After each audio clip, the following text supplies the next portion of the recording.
Hello my dear friends, welcome to Well Academy. My name is Lamia Naseem और आज का जो हमारा टॉपिक है वो काफ़ी इंपॉर्टेंट है because GATE and EAC, SSC, JE, ISRO हर जगह इससे क्वेश्चंस आते हैं। आपसे इक्विलिब्रियम की कंडीशंस पूछता है, मेटासेंट्रिक हाइट के बारे में आपसे क्वेश्चंस पूछे जाते हैं। तो इस पर्टिकुलर वीडियो में मैं आपको इक्विलिब्रियम कंडीशन बताऊंगी और आज के इस वीडियो में मैं आपको ये भी बताऊंगी कि अगर बॉडी कंप्लीटली सबमर्ज्ड है, उस पर बॉयंसी फोर्स लगेगा, ग्रेविटी फोर्स लगेगा, तो इक्विलिब्रियम की कंडीशंस क्या होंगी। और नेक्स्ट वीडियो में हम लोग डिस्कस करेंगे अगर बॉडी पार्शली सबमर्ज्ड है तो इक्विलिब्रियम की कंडीशन क्या होगी। तो दोनों ही वीडियो आपके लिए इंपॉर्टेंट होने वाली है। अगर आप किसी भी कॉम्पिटिटिव एग्जाम की प्रिपरेशन कर रहे हो तो ये वीडियो आपके लिए ही है। चलिए स्टार्ट करते हैं।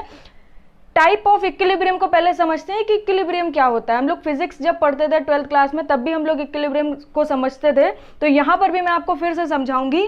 अगर कोई बॉडी है, ओके, सपोज कर लीजिए ये कोई आपके पास प्लेटफॉर्म है और यहाँ पर आपके पास कोई एक बॉल है। इस तरीके से आपने क्या करा कि किसी भी तरीके से इस पे कुछ फोर्स या कपल्स अप्लाई करे। ओके, सपोज कर लीजिए मैंने इस डायरेक्शन में एक फोर्स लगाया P, तो होगा क्या, इस फोर्स P की वजह से ये जो बॉल मैंने ली है इसमें मूवमेंट होगा। तो ये कहाँ चली जाएगी, कुछ यहाँ पर कहीं पर आ जाएगी। ये हमारी सेकेंड स्टेज हो गई। This is our first stage and this is our second stage. यहाँ पर आने के बाद मैंने जो लोड लगाया था, जो P लोड लगाया था, वो P लोड हटा दिया। तो जैसे ही आप P लोड हटाओगे तो क्या होगा, जिस तरीके से आपको ये प्लेटफॉर्म आपको दिख रहा है, ये आपको जो कर्व सरफेस दिख रही है, इसकी वजह से होगा क्या, बॉडी जो है आपकी वापस ओरिजिनल पोजीशन में चली जाएगी ना। आप अपने घर पे भी ऐसा कर सकते हो, कुछ ऐसा कर्व सी सरफेस बना लो, उसके बाद आप क्या करो, कोई बॉल ले लो, उस पर कुछ भी कपल या फोर्सेस लगा के उसको क्या करो, अपनी पोजीशन से डिस्टर्ब करो। जब आप उसको अपनी पोजीशन से डिस्टर्ब करके आप अपने फोर्स को हटाओगे, अपने कपल्स को हटाओगे, तो बॉडी हमारी एबल होगी, ये पर्टिकुलर बॉल एबल होगी अपनी इनिशियल पोजीशन पे जाने के लिए। ओके, तो इसको हम लोग बोलते हैं स्टेबल इक्विलिब्रियम। जब भी कभी भी आप फोर्स और कपल लगा के इसको डिस्टर्ब करोगे तो ये वापस से अपनी पोजीशन पर चली जाएगी जो जहां से ये डिस्टर्ब करी गई थी। तो इसको हम लोग बोलते हैं स्टेबल इक्विलिब्रियम। ओके, अब बात कर लेते हैं अनस्टेबल इक्विलिब्रियम क्या होता है। अनस्टेबल इक्विलिब्रियम को समझिएगा। सपोज करिए आप किसी माउंटेन पर खड़े हो। ओके, आपके पास एक बॉल थी, आपने बॉल यहां पर रखी, ओके, और क्या करा, इसको धक्का दे दिया, एक P फोर्स लगा के इसको यहां से डिस्प्लेस करा, डिस्टर्ब करा आपने इसकी इक्विलिब्रियम, जो इसकी इनिशियल पोजीशन थी वहां से इसको डिस्टर्ब करा। तो अब होगा क्या, जैसे ही इसको P फोर्स मिलेगा, ये क्या करेगा, इस तरीके से डाउनवर्ड डायरेक्शन में मूव करना स्टार्ट कर देगा। तो क्या अब ये अपनी इनिशियल पोजीशन पर वापस आएगा? बिल्कुल भी नहीं आएगा। एक बार आपने इसमें कोई भी फोर्सेज या कपल जनरेट कराए, डेवलप कराए, तो ये क्या करेगा, अपनी इनिशियल पोजीशन को छोड़ देगा और मोशन स्टार्ट कर देगा और मूव करते करते कहाँ पहुंच जाएगा, नीचे पहुंच जाएगा। तो ये इस तरीके का इक्विलिब्रियम जो होता है उसको हम लोग बोलते हैं अनस्टेबल इक्विलिब्रियम। ओके, यहाँ पर तो बॉडी के पास कैपेबिलिटी होती है, वो वापस आ जाती है, एक सर्टेन हाइट तक जाएगी यहाँ पर ये बॉल, उसके बाद फिर से अपनी इनिशियल पोजीशन पे वापस आ जाएगी कुछ समय के बाद। बट ये कभी भी अब वापस नहीं आने वाली। एक बार आपने इसको P फोर्स लगा के इसको डिस्टर्ब कर दिया तो ये चलती चली जाएगी। फिर अब ये कभी भी अपनी इस पोजीशन पर, ये जो इसकी फर्स्ट पोजीशन थी, यहाँ पर कभी भी नहीं लौट के आएगी। तो इसको हम लोग बोलते हैं अनस्टेबल इक्विलिब्रियम। अब डिस्कस करते हैं न्यूट्रल इक्विलिब्रियम क्या होता है। तो सपोज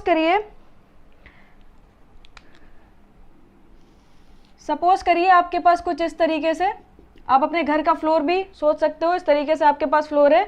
सपोज करिए आपके घर में कोई छोटा बच्चा है। छोटे बच्चे बॉल किस तरीके से खेलते हैं, इस तरीके से फ्लोर पर बॉल पड़ी होती है और वो क्या करते हैं, अपने हाथ से इस तरीके से कुछ थोड़ा बहुत खेलते हैं, धक्का दे दिया बॉल को, इस तरीके से हाथ से वो आगे पुश करने की कोशिश करते हैं। तो होता क्या है, बॉल का मूवमेंट कभी ऑब्जर्व करिएगा। अगर कोई बच्चा यहाँ पर बैठा और इस बॉल के साथ खेल रहा है, उसने इस तरीके से P फोर्स लगा के इसको आगे, इसको मोशन दिया टूवर्ड्स राइट, इसको मोशन दिया, तो होगा क्या, बॉल धीमे धीमे क्या करेगी, मूव करेगी इधर डायरेक्शन में और कुछ समय के बाद बॉल यहाँ पर आके रुक जाएगी। ऐसा तो होता नहीं है कि बॉल एक बार मोशन स्टार्ट कर देती है तो चलती ही चली जाती, चलती चली जाती, दूसरे घर में पहुंच जाती है। ऐसा तो नहीं होता है ना। होता क्या है, आपने बॉल को मोशन दिया, अगर फ्लैट प्लेटफॉर्म पर है, ओके, फ्लैट किसी सरफेस पर बॉल है, तो आप क्या करोगे, जब उस पर मोशन दोगे तो कुछ समय तक तो वो रोल करेगी, ओके, रोलिंग मोशन करेगी, उसके बाद आफ्टर सम टाइम वो जाके रुक जाती है। यानी उसने क्या करा, एक अनदर इक्विलिब्रियम पोजीशन को गेन कर लिया। समझ रहे ना, ये इसकी क्या थी, फर्स्ट इनिशियल इक्विलिब्रियम कंडीशन थी, फर्स्ट इनिशियल इक्विलिब्रियम पोजीशन थी, और आपने मोशन दिया, आपने इसको पी फोर्स दिया, तो ये कुछ देर तक तो इसने रोलिंग मोशन करा, कुछ देर तक तो इसने रोलिंग मोशन करा, उसके बाद इसने एक नया इक्विलिब्रियम पोजीशन को गेन कर लिया, जिसको हम लोग बोलते हैं न्यूट्रल इक्विलिब्रियम। ओके, इसको हम लोग क्या बोलेंगे, न्यूट्रल इक्विलिब्रियम। अब आप यहाँ पर कुछ भी फोर्स लगा दो, पी फोर्स दोबारा लगा दो, तो होगा क्या, ये कुछ देर और मोशन करेगी, उसके बाद फिर जाके कोई और इक्विलिब्रियम पोजीशन ले लेगी, फिर ये रुक जाएगी। ओके, तो इसी तरीके से हम लोग इक्विलिब्रियम की कंडीशन को डिफाइन करते हैं। First one is the stable, second is the unstable, and third is the neutral equilibrium condition. ये पेपर में नहीं आएगा, ये छोटी सी एक बात थी जो मुझे आपको बतानी थी। अब एक्चुअली में जो पेपर में आता है हम लोग वो डिस्कस करते हैं, उसे देखिएगा। तो हम लोग सबसे पहले कंप्लीटली सबमर्ज्ड बॉडी के लिए देखते हैं, कंप्लीटली सबमर्ज्ड बॉडी। ओके, अगर कोई भी बॉडी कंप्लीटली सबमर्ज्ड है तो उसमें हम लोग सबसे पहला केस डिस्कस करेंगे रोटेशनल इक्विलिब्रियम। हम कैसे बोलेंगे कि कोई भी बॉडी रोटेशनली इक्विलिब्रियम कंडीशन में है। ओके, तो यहां पर हमारा जो पहला केस बनेगा वो बनेगा rotational equilibrium condition. Okay, rotational equilibrium condition क्या होगी, देखिए ये जो कंप्लीटली सबमर्ज्ड बॉडी मैंने ली है, इसका आप बहुत ही अच्छा एग्जाम्पल सोच सकते हो।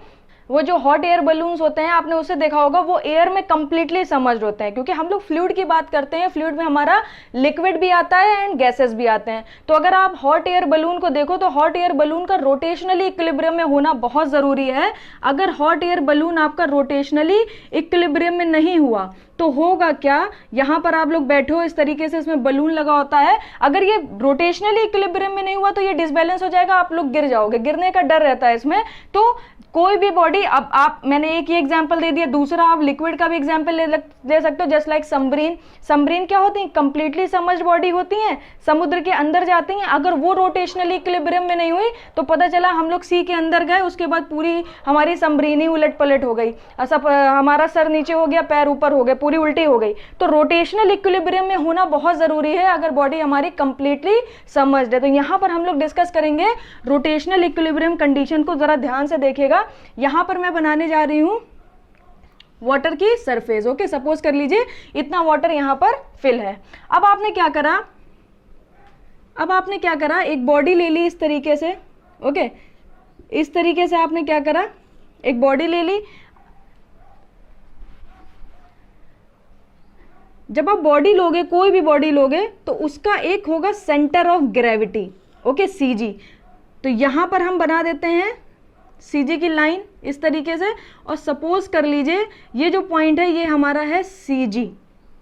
ओके, अब ये सीजी क्या होगा, इस पे इसका वेट लगेगा, जो कि कहाँ लगेगा, डाउनवर्ड डायरेक्शन में। कोई भी बॉडी आप लोगे, चाहे आप हॉट एयर बलून ले लो, चाहे आप सबमरीन ले लो, जो कंप्लीटली सबमर्ज्ड बॉडी, आप कोई भी एग्जांपल ले लो, उसका कुछ ना कुछ वेट होगा ना, वेटलेस तो बॉडी होगी नहीं, तो वेट तो हमेशा डाउनवर्ड डायरेक्शन में लगेगा जस्ट बिकॉज ऑफ ग्रेविटी। तो ये हमारा क्या आ गया, सेंटर ऑफ ग्रेविटी। यहाँ पर इस पूरी बॉडी का वेट एक्ट कर रहा होगा, जो कि लग रहा होगा डाउनवर्ड डायरेक्शन में।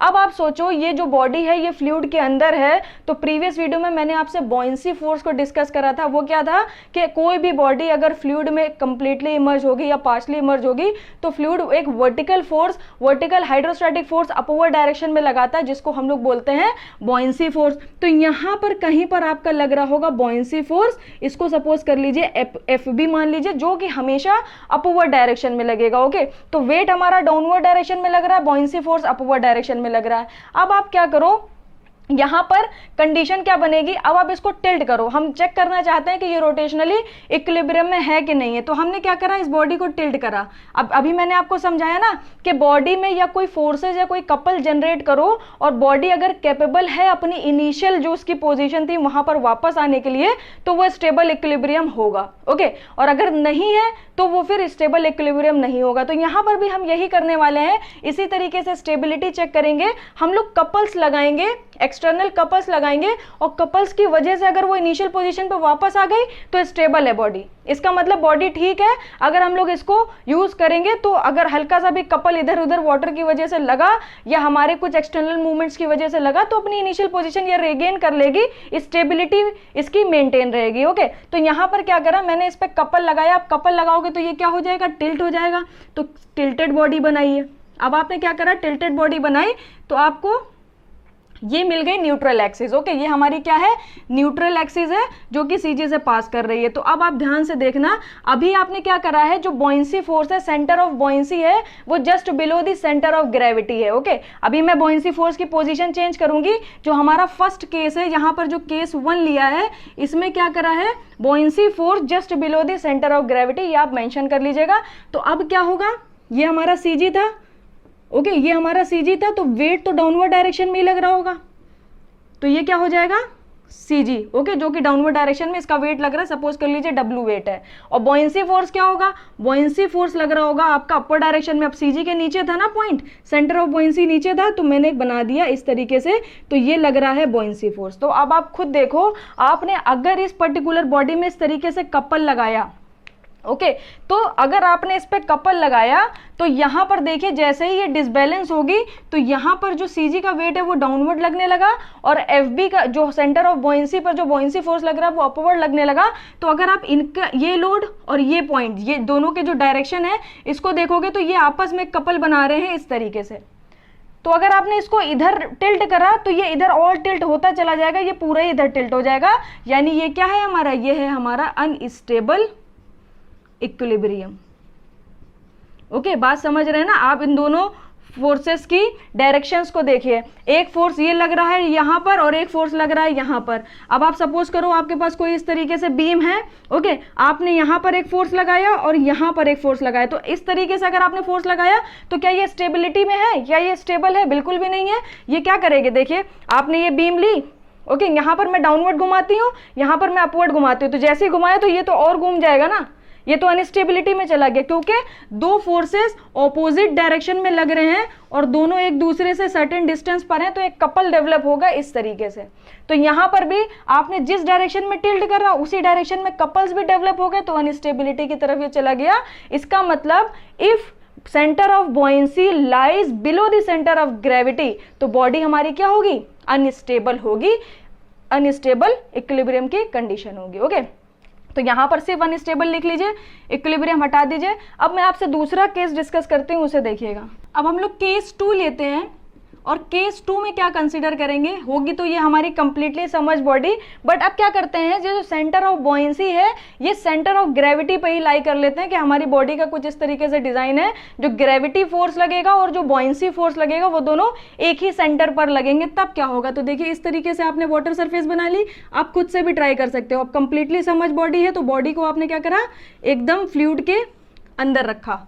ओके, ये कंप्लीटली समझ बॉडी हो गई। अब आपने क्या करा, न्यूट्रल एक्सिस को ड्रॉ करा, तो मैं न्यूट्रल एक्सिस ड्रॉ कर देती हूँ। आप चेक करो खुद से, वीडियो को पॉज कर दो और देखो कि आपको निकालना आया कि नहीं आया। ये आपकी हो गई सेंटर ऑफ ग्रेविटी और यहीं पर आपने मान लिया बॉयंसी, सेंटर ऑफ बॉयंसी। तो ग्रेविटी फोर्स जो लगेगा वो लगेगा डाउनवर्ड डायरेक्शन में। ओके, सपोज कर लीजिए वेट W हो गया, और जो बॉयंसी फोर्स होगा वो कहाँ लगेगा, अपवर्ड डायरेक्शन में।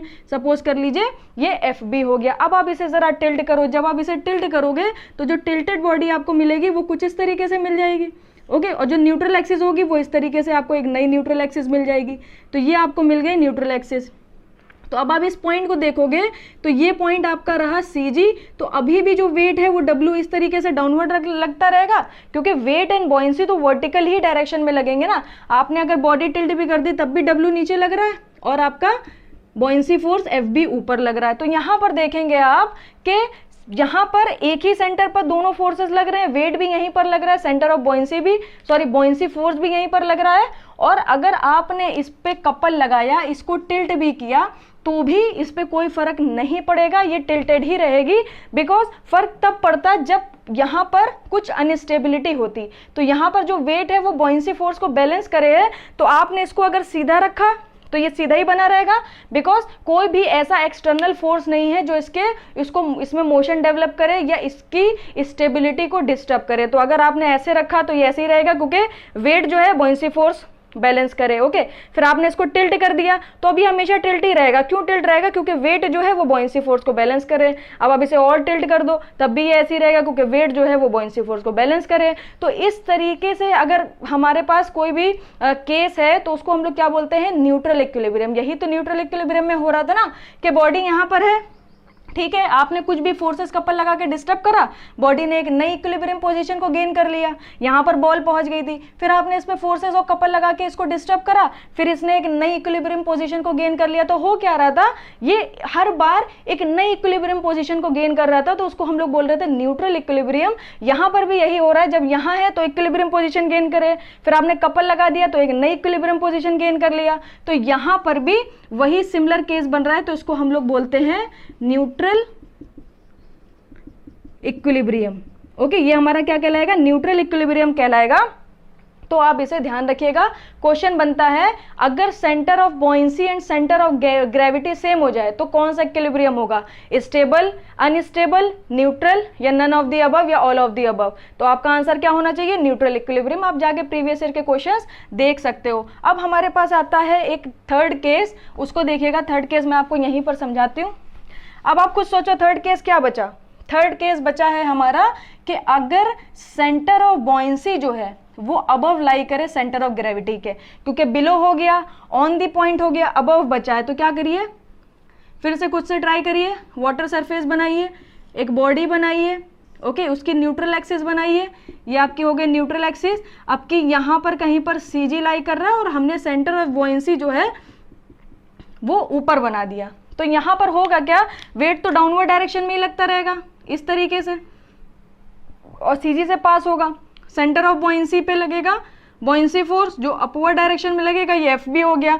मैंने क्या करा? एक्सटर्नल कपल लगा के इसको डिस्टर्ब करा, इसकी जो इनिशियल पोजीशंस थी उसको चेंज करा। जब आप इसे चेंज करोगे तो क्या होगा? ये टिल्ट कर जाएगा। जैसे ही ये टिल्ट करेगा तो आपको एक नई न्यूट्रल एक्सिस मिलेगी ना, एक नई न्यूट्रल एक्सिस मिलेगी। उसके बाद वेट तो वर्टिकली लगते रहेंगे, तो सीजी पर जो लग रहा था डब्ल्यू वो तो डाउनवर्ड ही लगता रहा। एफ बी पर, मतलब सेंटर ऑफ बॉयंसी पर जो बॉयंसी फोर्स लग रहा था एफ बी, वो भी ऐसे रखता रहा। अब आप इसको देखो, कोई आपके पास कुछ इस तरीके से बीम है, एक फोर्स आपका इस तरीके से लग रहा है, एक फोर्स आपका इस तरीके से लग रहा है, तो कपल किधर डेवलप होगा? कपल डेवलप होगा इस डायरेक्शन में, क्योंकि बॉडी में आप इसको नीचे घुमा रहे हो, इसको ऊपर घुमा रहे हो, तो कपल किधर बन रहा है? ये बॉडी के रोटेट करने की टेंडेंसी किधर है? इधर है। उसी तरीके से अगर आप यहाँ देखोगे तो ये डब्ल्यू वेट डाउनवर्ड लग रहा है and centre of buoyancy upward लग रहा है, तो इस पे जो कपल डेवलप होगा वो कहाँ होगा? इस इधर डायरेक्शन में। तो आप खुद देखो, आपने जो कपल डेवलप करा वो कौन सा था? क्लॉकवाइज। ओके, आपने जब इस बॉडी पे क्लॉकवाइज कपल डेवलप करा तो इस बॉडी ने खुद से काउंटर क्लॉकवाइज कपल डेवलप कर दिया। इसका मतलब अगर सेंटर ऑफ बॉयंसी जो है वो अबव है सेंटर ऑफ ग्रेविटी के और आपने उसे डिस्टर्ब करा तो वो अपनी इनिशियल पोजीशन को खुद ब खुद रीगेन कर लेगा। ओके, अपनी इनिशियल पोजीशन से get back to its initial position, वो अपनी इनिशियल पोजीशन पर वापस चला जाएगा, बिकॉज इसके पास कैपेबिलिटी है। अगर आपने क्लॉकवाइज कपल डेवलप करा तो ये काउंटर क्लॉकवाइज ऑटोमेटिक अपने अंदर कपल्स डेवलप कर रहा है। तो ये हमारे हो गए 3 इक्विलिब्रियम कंडीशन। मैंने अभी सिर्फ कंप्लीटली समझ बॉडी के लिए डिस्टर्ब करा है। नेक्स्ट वीडियो जो आपको मिलेगी उसमें मैं पार्शियल समझ बॉडी के लिए डिस्कस करूंगी, वो इससे भी ज्यादा इंपॉर्टेंट है, बिकॉज वहां पर आप सीखते हो मेटासेंट्रिक हाइट को। तो तब तक के लिए अच्छे से तैयारी करिए। प्रीवियस कुछ वीडियोस आपसे अगर छूट गई हैं तो उसको वापस से प्रिपेयर करिए, पढ़ते रहिए अच्छे से। वीडियो अच्छी लगी हो तो लाइक शेयर सब्सक्राइब करना बिल्कुल भी मत भूलिएगा। Thank you so much. मैं मिलूंगी आपसे नेक्स्ट वीडियो में।